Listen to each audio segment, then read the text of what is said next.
Sud Radio 10h midi, Média, l'invité du jour. L'invité du jour, c'est Christophe de Chavannes. Bonjour Christophe. Mais bonjour Valérie. Comment bonjour. ça va? Mais ça va pas mal, très bien. Très bien, Oui, vous avez un oui. peu de buée sur vos lunettes. Mais c'est normal, parce qu'avec le masque, c'est très compliqué. Absolument. Oui. Mais en même temps, bon, je garde le masque parce que je suis un peu parano. Ouais, bah alors nous on a les fenêtres ouvertes, on a un purificateur, nous aussi on est un peu parano, mais enfin, on a un le petit purificateur, bonnet qui est devant on l'a moi, nettoyé. On l'a nettoyé. On il y a- nettoie. Vous voyez, il y a des petites. Il y a des petits choses. pits. Ah non, on non, vous mais dit on tout. est. Ah, Le non, machin non. en mousse, là, Ouais. qui est plein de trucs. Ouais, mais on l'a on nettoyé. connaît, vous savez, j'ai fait de la radio. hein. Ouais. Quand Ouais, tu il passes est- derrière quelqu'un qui a une haleine de phoque Ouais. et que Il- tu passes derrière la bonnette, tu passes un mauvais moment parfois. Vous serez toujours hypochondriaque. Totalement. Totalement hypochondriaque. Un Vidal vivant. Les petits pois, c'est un podcast, Ouais. pois, P-O-I-D-S, Oui. les petits pois. Alors, on vous retrouve, alors un podcast, on s'attendait pas à vous trouver dans un podcast et c'est génial. Moi, j'ai adoré. Ah ouais, c'est cool, merci. Non, mais vraiment, c'est, racontez-nous un petit peu comment c'est venu. La genèse. ouais, La genèse, genèse de j'ai une ça. copine qui s'appelle Julie Mamoumani, déjà, avec Ouais. qui on en parlait depuis un petit moment. Mamouze. Ouais, qui fait des trucs très drôles, notamment Sur, sur Instagram, ouais. et puis qui fait des podcasts, puis qui fait plein de choses, et puis qui était chez Coyote il y a Ouais. un certain nombre d'années, et qui m'a dit un jour, pourquoi est-ce que tu ferais pas un podcast? Et j'ai dit, mais oui, pourquoi pas? Parce qu'après tout, ça me donne l'occasion de faire, d'une part, une partie de mon métier, ça me donne l'occasion de m'exprimer, ça me donne surtout l'occasion de faire exprimer ceux qui n'ont pas forcément toujours la parole, et qui font des choses dans leur coin. Que ce soit artistique, animal, on Oui, se rappelle enfin, tous des queues épouvantables en hiver 2020, des étudiants qui faisaient la queue pour becqueter, pour récupérer des colis de 7 kilos qui leur faisaient la semaine, parce qu'ils, pour continuer Ouais. leurs études, ils étaient collés devant leur ordi, c'est tout ce qu'ils avaient, et ils n'avaient plus de boulot le soir pour pouvoir se payer à dîner ou à déjeuner, et donc... et puis il n'y avait plus rien, enfin il n'y avait plus de resto, il n'y avait plus de resto U, il y avait voilà. Et ces queues ont été très très choquantes. Donc je suis allé voir par exemple Julien Mémon, qui est le patron de Linky, qui était quand même un gars qui était chef de cabinet dans la diplomatie, qui a tout lâché pour monter cette association pour donner à manger Ouais. aux jeunes étudiants. Donc ce sont des gens qui méritent. Ouais. Qui méritent d'abord, Ouais. tout Il y a- court. il y a Gada Hatem aussi, qui est une femme formidable. Rada Hatem, excuse-moi. elle est extraordinaire. Ouais. C'est une gynécologue Qui a d'une part, ouais. médecin en même temps évidemment, et qui donne des cours à la Maison des Femmes et qui parle et qui fait parler les femmes à la Maison des Femmes. Et la fois où je suis allé, par exemple, c'était un rassemblement de jeunes filles. Il y avait un ou deux gars et où Rada Hatem leur expliquait ce qu'était que non. Ce que c'était Ouais. que dire non et respecter non et à ces jeunes filles des quartiers parfois compliqués qui écoutaient beaucoup, qui étaient extrêmement attentives. Mais c'est une sorte de retour aux sources pour vous, non? Vous avez commencé à Ciel France Montmardi, Inter Ciel aussi. Montmardi. Bah non, mais à la radio, enfin, ce principe où il n'y a pas d'image. Ah mais moi j'adore la radio de toute façon, Ouais. mais alors le podcast c'est autre chose. Ouais. La radio, là par exemple, je suis Oui. vraiment... Non, mais dans l'exercice, c'est-à-dire d'aller vers les gens. Alors, vous évoquiez Ciel Montmardi, où c'était aussi des rencontres. Ah oui, moi j'ai d'individus. souvent fait de la libre antenne, j'ai quasiment que ça, même à la radio, à part parfois des jeux. Mais j'ai fait souvent, et notamment avec Patrice, où on a passé des moments extraordinaires sur Europe à Escarmouze, l'époque, où on faisait parler les gens sur des thèmes qui les concernaient. Ouais. Là, l'idée, c'est qu'on est quand même dans une société extrêmement renfermée, où on pense beaucoup à soi. Alors parfois c'est difficile de penser aux autres quand on est vraiment dans une situation très très compliquée. Mais j'ai trouvé quand même enfin je sais pas, j'ai trouvé, tout le monde Ouais. le dit. C'est une société qui est repliée, c'est une Ouais. société qui est Fracturée, qui dit des conneries, ouais. agressives, violentes ou pas. Enfin voilà, avec des gens qui ont des modes de pensée très particuliers qu'on ignorait avant la pandémie. Enfin bref. Et donc je me suis dit qu'il y avait ceux qui œuvraient pour les autres. Et qui mérite d'être mis connu, à quoi. l'honneur et connu. Ouais. Moi, j'ai adoré le générique. Je ne sais pas si on l'a. Je trouve que Oh bah et ça tout- c'est une impro. Hein. Ah ouais, mais c'est super. Ouais, mais Écoutez. je chante comme une casserole. Ouais, mais c'est bien. Ah,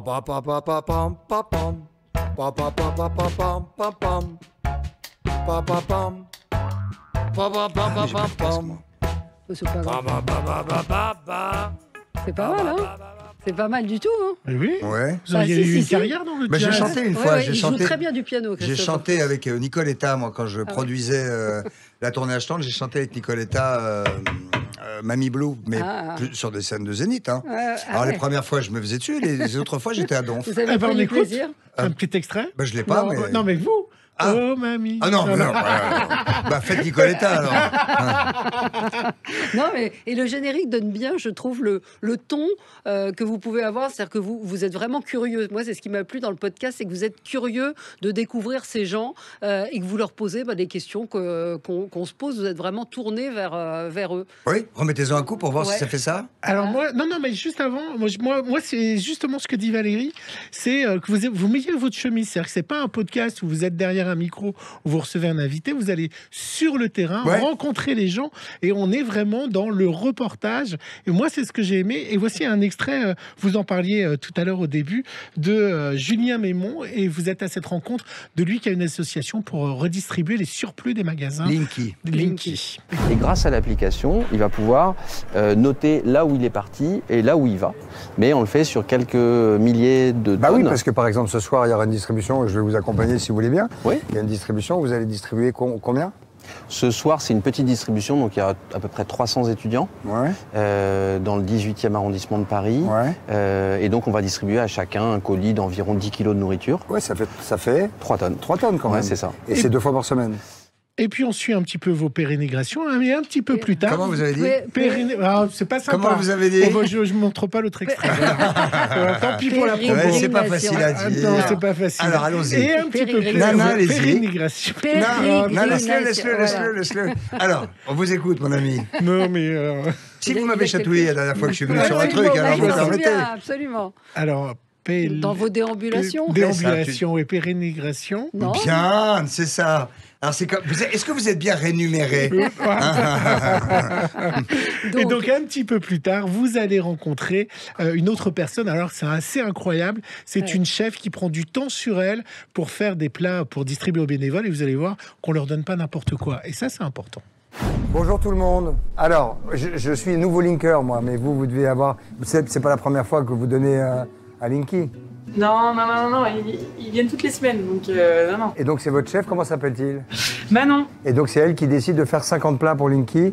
en fait, les marmites volantes font partie de la communauté écotable depuis un bon moment. Qu'est-ce qu'il y a dans cette boîte? C'est un plat végétarien en fait, du coup c'est assez complet. Il y a de la semoule avec des épices, avec des pois chiches marinés, avec des petits oignons, des herbes Trop bien. et des légumes rôtis, donc courgettes et carottes, et par-dessus de la feta. Ah non, mais quand je vois le plat, là, effectivement, l'étudiant qui vient chercher ça, non seulement il est heureux d'avoir à manger, mais en plus, il va kiffer. Et Non, mais il y a un chien dans le studio. voilà, il y a le chien chien de Christophe de Chavannes. Une chienne. Une chienne, absolument, c'est important. C'est idiot, hein? Elle est en Ouais. pérénégration dans le studio. Oui, c'est ça, ouais. Mais c'est idiot, mais c'est très compliqué de dire ma chienne. Oui, oui. Pour bah un oui. homme, c'est bizarre aujourd'hui. Ouais. Tu peux plus rien dire, en fait. Bah non, tu peux non. même plus dire le sexe de ton chien. Elle est très mignonne. Ouais, elle est très mignonne. Revenons au petit pois. Elle s'appelle Ouais. Spliff. Ah, Spliff. bon, c'est du Et c'est Spliff. une Westie. C'est ça Ça vous fait plaisir de retrouver le terrain parce que ça fait très longtemps qu'on vous a pas vu sur Ça le me fait- terrain avec les gens. De toute façon, ça me fait plaisir de faire quelque chose. quelque chose dans ce métier. Donc, comme mon job, c'est plutôt effectivement de faire parler les gens, de rencontrer des gens. J'en ai rencontré des milliers par Europe au téléphone, partiellement mardi en direct, par d'autres émissions, par Comme un lundi, enfin voilà, on va pas faire la liste. Donc moi, j'aime aller à la rencontre des gens. Et là, j'y vais vraiment. Voilà. Et comme vous dites, on ne les fait pas venir. C'est moi qui y vais. J'ai distribué. J'ai porté mon sac de colis. J'ai distribué. Moi, j'ai goûté Ouais. la nourriture de cette chef. C'était une merveille. Ouais, ça C'était avait une l'air. merveille. Donc, il y a des gens qui sont partout, actifs, pour aider les autres. Et comment dirais-je? On entend tellement ceux qui dénigrent Ouais. tout le temps, sur n'importe quel sujet, que aller voir des gens qui sont actifs dans le positif et qui tendent leurs mains, qui sont des gens bienveillants, alors ce mot est un peu galvaudé, mais qui sont dans la tolérance, dans l'ouverture d'esprit, dans l'ouverture des yeux, dans tout ça, voilà, ça m'excite de faire ça plutôt que d'aller chercher des complications, parce qu'il y en a suffisamment. Ouais. Et à la télé, pourquoi ça n'existe pas? Et Je à la parle au télé, il producteur. faudra demander l'heure. Ouais. Demandez-leur. Parce Mais que vous l'avez le bonheur proposé ne marche pas Mais à la télé. peut-être que... Vous l'avez proposé, peut-être que Non, ça peut se pas faire. encore. Les mais belles peut-être- histoires ne marchent pas, non Peut-être qu'il va faire sa vie, ce podcast, et qu'un jour... J'en avais parlé un jour à Stéphane Sidbon Gomez, avant même d'avoir commencé, qui m'a dit, mais c'est top, tu pourrais même en faire une émission de télé. Donc, bon, maintenant, je fais mon podcast, et allez savoir, il fait sa vie, on verra bien. Mais oui, effectivement, ça mériterait tout à fait des images en plus, parce que... Ouais. Mais en même temps, la radio, c'est aussi... Enfin, l'idée qu'il n'y ait que du son, moi j'adore ça parce que ça fait fonctionner Oui, ça fait fonctionner l'imaginaire. Ouais. C'est un métier magique pour ça. D'ailleurs, c'est le fameux média actif par rapport au média passif qu'est la télé où on prend ce qu'on nous donne. Il y en a des nouveaux chaque semaine. Comment ça se passe? Pas chaque semaine, non, mais là par exemple la semaine prochaine, je pars à la campagne dans les champs car je vais aller voir une dame qui apprend aux mômes à planter des arbres, notamment des chênes qui ont donc une longévité.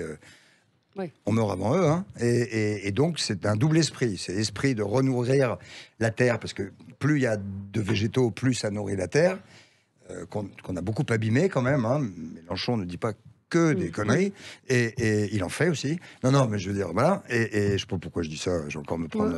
Attention, c'est pas grave, ça fera bizarre. Mais Mélenchon, ça doit faire bizarre sur cette radio, qu'est-ce ce nom-là? Pas du tout. Et qu'est-ce que je disais, pardon? Oui, que vous allez voir donc voilà. cette Et femme donc, qui est dans les elle va champs. avoir 30 mômes avec elle, qui vont planter, qui vont... Mais laissez-la. J'ai juste peur qu'elle tombe, la petite fille qui monte sur la table. Oui, mais si elle fait une pénérillation vers notre ami... Oui, ça va pas aller. Donc je dis, elle va apprendre à ses mômes à planter des arbres. Ça veut dire, psychologiquement, philosophiquement, c'est la longévité, c'est le long terme, c'est l'écologie, c'est la nourriture de la terre, c'est positif. Enfin voilà. Personne ne connaît cet assos à part ceux qui y sont, et donc le but c'est encore une fois d'aller voir ces gens qui font des choses et qui forment peut-être aussi un esprit ouvert pour les mômes. Et qui transmettent des choses, c'est aussi ça, un petit peu dans tout ça. La transmission, c'est important. Vous les choisissez, ces gens? Comment ça se passe? Ah oui, bien sûr. Non, mais vous en connaissez ou vous en soumettez? Comment ça se passe? Avec Julie. Avec Julie Mamoumani, tais-toi. Non, c'est pas à vous que je parle. Elle veut faire de la radio. Mais attention, parce que ça elle n'a aucune tolérance à la frustration, donc je pense qu'elle veut descendre. Très mal élevée. Non, elle est bien élevée, comme son père. Pas comme son père, non, comme son maître. Son maître, Ah, mais moi, vous savez, je fais partie des cons qui disent « Viens voir papa ». J'ai vu plein de papiers en disant... Excusez-moi, je suis du Coca Light, mais j'ai vu plein de papiers en disant « Mais ces gens abrutis avec leurs animaux qui disent « Viens voir papa », etc. J'ose même pas vous dire ce qu'on dit avec ma femme quand on parle d'elle. Tu vois. Allez-y. Non, mais on est débiles, mais pour rigoler. Bon. Mais vous aimez les animaux aussi. T'as couché notre fille, tu vois, genre. Ah, elle vient pas dans le lit conjugal. Non, je vous ai dit qu'elle était très bien élevée. Ah oui, quand même. J'ai jamais pris. Le chien, c'est à sa place. Mais les animaux, ça a toujours été votre passion aussi. Vous avez produit plusieurs émissions, vous étiez venu en parler ici. Il va y avoir Animaux adoptés sur C8. La cause animale fait partie des j'adore les animaux et ils me le rendent bien parce qu'en général, vous savez, c'est... Oui, c'est une question de... Moi, j'ai eu des ours. Parce que c'est la figure. J'ai eu des ours à une époque sur un plateau, ou des singes. Les singes, on vous l'a beaucoup reproché, avec le recul, ils n'avaient rien à foutre là. Donc c'est vrai. j'évolue avec la société. Non, mais vous regrettez? Non. Mais parce que à ce moment-là, il y a 20 ans, on pouvait... on a fait n'importe quoi en même temps, des crocodiles ou des tigres sur TF1. à 2 mètres du public, je me souviens, sans grillage, sans rien. On était ouf. Mais voilà. Mais c'était aussi ce qui faisait le sel et le piquant de ces émissions. Sûrement. Mais ils étaient malheureux, ces animaux? Non, j'ai toujours veillé à ce que ces animaux soient traités par des gens extrêmement correctement. Je peux vous dire, quand on faisait Bête de scène le soir, c'était 2-3 jours de tournage, parce qu'il n'y a rien de plus difficile que de tourner avec des animaux. Parce qu'ils font pas ce qu'ils veulent quand on veut, donc c'est nous qui faisons quand eux veulent.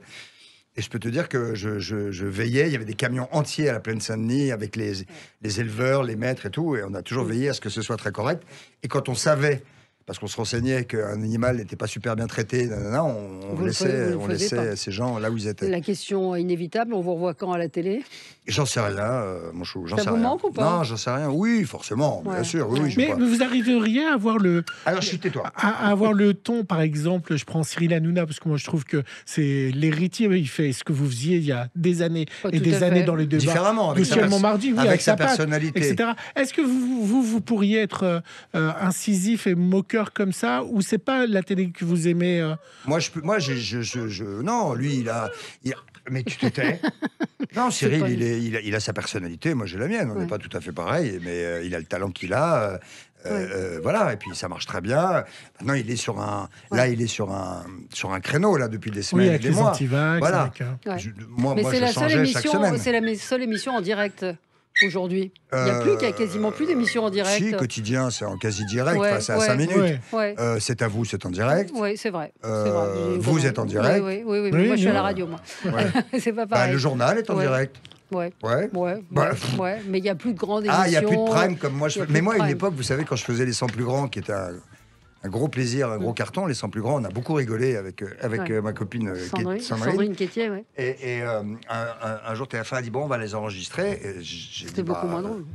Non, moi j'ai dit je fais plus. Ouais. Voilà, donc on est resté en direct et ça a relancé à ce moment-là l'idée des directs. Donc il y a eu toute une période où tous les primes étaient en direct et puis c'est redevenu, mais pour des raisons de sécurité aussi, pour éviter qu'il y ait des couillons qui viennent mettre des bombes en direct. Ouais. Le fait que tout soit enregistré, c'est moins tentant évidemment d'aller faire exploser un truc. Eh oui. On se rappelle tous de cet extrait où il y a quelqu'un qui est venu vous agresser en direct aux côtés de Sandrine. C'était pas une énorme agression, mais il aurait pu. Oui, bien sûr. Aujourd'hui, avec il avait un l'évolution de couteau, la c'était société. pareil. J'ai félicité la sécurité de l'époque, qui a vachement bien fait son boulot. Ouais. Mais mais c'était un antivax. Ouais. Oui, exactement. C'était un antivax. À l'époque. Il y a 15 ans. Oui, c'était un antivax. Mais moi, j'ai vu qui avait fait éruption. J'ai vu un sketch enfin pas un sketch du tout, j'ai vu une interview de Pierre Desproges d'il y a plus de 30 ans. Ouais. Vous l'avez vu? Non. Une interview de Pierre Desproges d'il y a plus de 30 ans, 35 ans, où il parle de Francis Lalanne, jeune donc, en disant que ce type est extrêmement dangereux, que c'est un extrémiste, qu'il a des paroles extrémistes, qu'il avait tenu 7 heures sur scène à Bourges, avec des jeunes qui faisaient ouah, comme ça avec les deux mains, et des proches de finir, et de là à là, il n'y a pas loin. Et c'était il y a 35 ans. Et moi, je n'avais pas percuté il y a 30 ans que Lalanne avait des propos qui étaient disgracieux. Un peu déjà compliqués, on va dire.